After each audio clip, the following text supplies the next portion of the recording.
Okay guys, here I am on the dark Vanities. We are here to speak about something that people are whispering about. Whispering. And that is the Fujifilm XM5. That's the name that someone is giving to this new vlogging camera. Now, we have the XT50, the X106, and the XS20, and the XH2, H2S, and the XS20, XT5. Okay, so these are the cameras that we have, the current lineup of Fujifilm in production. Maybe we have also the X-T30 Mark II, okay? This is the scenario. But once, many years ago, we had others. The XA line, the XE line, the X Pro line, the XM line, the XF line. And XM line is the one that I'm interested in. 2 or 3 days ago, I saw a post on the internet speaking about something that I was not expecting and I was not wondering about. So about the XM50. No, sorry, XM5. But firstly, we need to make some context. In the early ages, I think 13 years ago, 2010, 2011, or maybe even earlier, we have the X10, X20, X30, then we have XT1, then we had the XT10, then we had the X Pro 1, X Pro 2, XE1, XE2, XT2S, and then we had also the XF70, and it's all XA1, X2, these ones, but XT100, these X100, X100T, these were the cameras that people were having. They had during these years.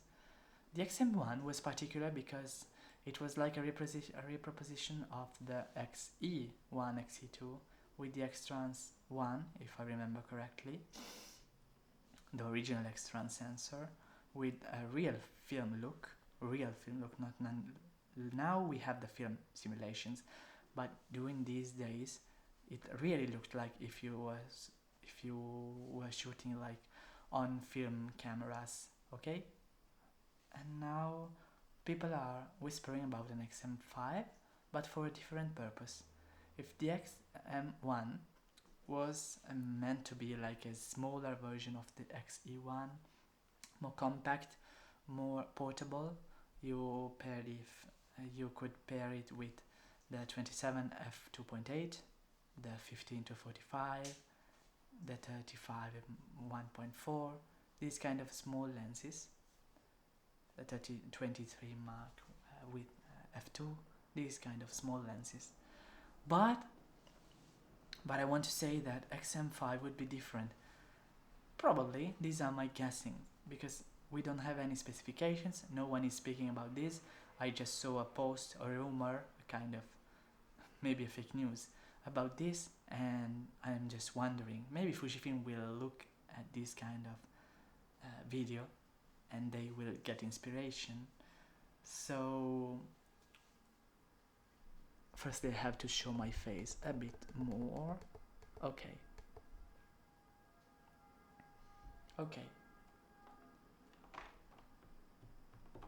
So what am I speaking about actually is a camera with the X-Trans 5, okay?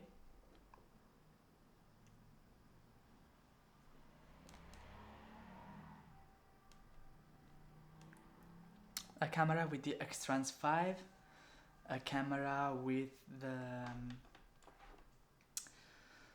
new autofocus, a camera with IBIS, but not 7 stops, probably 5 stops of IBIS, like that was one on the XS10, a camera with a flip out screen, so the screen like I have here on my ZV-1F, like the one there is on the XS20, the one that you can open like this, you can open and see yourself while you are vlogging or taking selfies. Then a camera with something called hot shoe, so you can mount on some flashes of mic, but that is not necessary.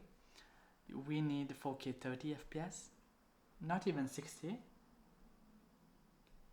but you need to provide, for example, again the slow motion of 240 or at least 120 FPS. Then we don't need the headphone port, but you can provide the possibility to link to get audio through the USB-C port, like you do on the XS10 and XT30 Mark II. Then we don't need 6K, we don't need a higher burst, so we don't need, for example, 15 frames per second or that kind of shooting burst. We need a mechanical shutter. We don't need the highest speed for sport. So this compact camera would be meant for vloggers, a kind of reproposition about the XS10, XS20, but in a smaller body, keeping the retro design of a simple design of the XM1, but with updated, obviously, updated screen, bright in sunlight, without the viewfinder, because that was the particularity of the XM1. And so,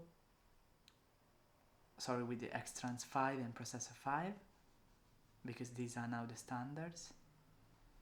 And this camera could cost, I think, 700 or 800 euros body only, if you want to get more clients and customers. Because if you go higher than that, if you go even 900 or 1000 euros, because I'm in Italy and I'm speaking about euros, so if you go higher than that, then people will start to look at XS20 or XT50 or even XT5, or use or to buy XT30 Mark II or XS10 new or used. So I think that some kind of $700 or $750, $799 even, 800 euros, would be the right price for this kind of camera. That is where the XT50 failed, because it is like a premium photo camera for photographers with some video capabilities. Now I get what it is. Sorry if I judged it a bit harshly during my last videos in Italian when it was launched 2 months ago. And so it would be more compact than the XS20, and you can make it pocketable so that people can bring it to travel, to trips, to vlog. And that is why it needs IBIS, because if you don't give IBIS to that, then people will compare it to the ZV-E10 Mark I, which costs actually 599 euros, probably new, without the lens. And that is why I am talking about the XM5, because actually it is kind of a shame that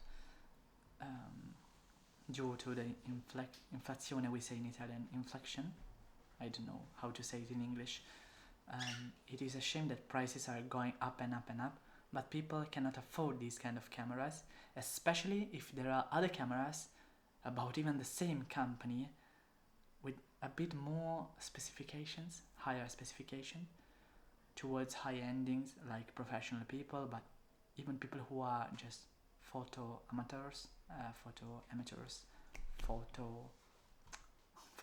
or content creators, the prosumer category. And so I don't know, I think the XM5 could be the right choice for those who cannot afford the XS10, XT30 Mark II, XT50. And what I ask is an autofocus which is not necessarily as good as the XT50 or XT5, an IBIS, like compared to the one in the XS10, a more compact body, a vlogging, pocketable body, really pocketable, such as the size of the original XM1, or think about the Sony ZV-1, ZV-1F. I have the ZV-1F here, and I can put it in my pocket with its small lens. So we need small lenses, like the 27mm f2.8, like the 18mm f2, like the 23mm f2, like the 15 to 45, f3.5 to 5.6. These are kind of lenses that travelers are looking for. That's why they keep looking for the micro four third system, OM system, Olympus, or Panasonic Lumix. That's why the Sony ZV-1 was so successful. So Fujifilm, if you are looking at this video, if you are watching me now speaking and trying to give you my advices as a consumer, as a person who would like to have something like that, to use it daily, not for talking heads, not to keep it in the studio, not for real professional things, but as a traveler.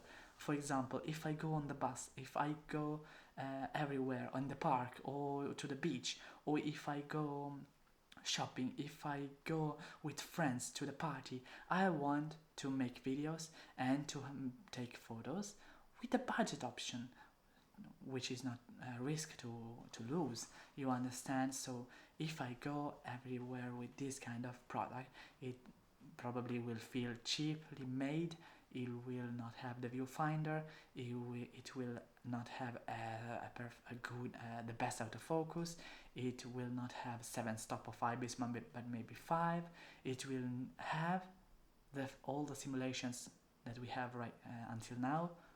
So I'm referring to real eyes and nostalgic neg, and this way I want to tell that many people probably, and I say probably, not for sure, will stop looking at the XT50 and XS20, and I'm sorry about that. But the most important thing sometimes is not to lead everyone to these kind of products. Not everyone can afford, not now, not within 1 year or 2 years or 5 years, the same cameras, because people, not everyone, even I don't have more than 1,000 euros to spend on a body, and people, keep this in mind, are starting, because many YouTubers are saying this, and I'm not in favor of this, but many people are saying that people with the same money can buy full frames without specifying that full frame lenses are expensive. I know that because before taking the ZV-10 and now the ZV-1F, I considered to buy the full frame, but lenses are really expensive, and I, as many people, don't have the money to spend, not even if this was my main camera. And honestly, this is my main and only camera that I have now at home. I had to sell the ZV-10 Mark I to get the ZV-1F, and that's because this Sony ZV-1F, and I'm saying right, this one answers my needs, okay? So what we want is a really small and pocketable wide-angle lens, I don't know, 11 millimeters or 14 millimeters in APS-C, so 16 or 15, 18, even 20 millimeters, a little bit bright, like f2, not f2.8. I'm saying f2 if you want to keep it really small, and to pair with this kind of camera, XM5, the one that I'm speculating about, then you can have it. So if you make that kind of lens, then people will start considering Fujifilm, because if you have the vlog camera with IBIS in the sensor, if you have the right small pocketable wide angle lens, or even wide zoom lens, the wide zoom lens we already have, the 15 to 45, that's okay. Now we need the small wide angle, ultra wide angle lens, like a full frame equivalent 16 or 18 or 20. 20 is like the field that you are looking right now. This is the 20 equivalent in full frame terms. In APS-C it would be 13.5 millimeters. And so that would be a real bargain, and it will conquer a huge, and I say huge, part of the vlogging market, because people want, for example, I want to tell you, sorry if I'm, because I didn't prepare a speech before making this video, so I'm just trying to to collect these ideas and to present them to you, as that you can write down some notes and see the advantages and the possible risks of this kind of thing, this kind of launch, so this kind of product. That's why I made a kind of market research, and I found out about the competitors. So we have the Nikon Z30, which has interchangeable lenses, but it is poor of specifications, and the lenses in APS-C line for Nikon are not great. Okay, then we have Canon R50 and R10 and R100. The R100 is a joke, sorry for Canon. Canon R50 and R10 are good, but not perfect. They don't have good dynamic range. They have good colors,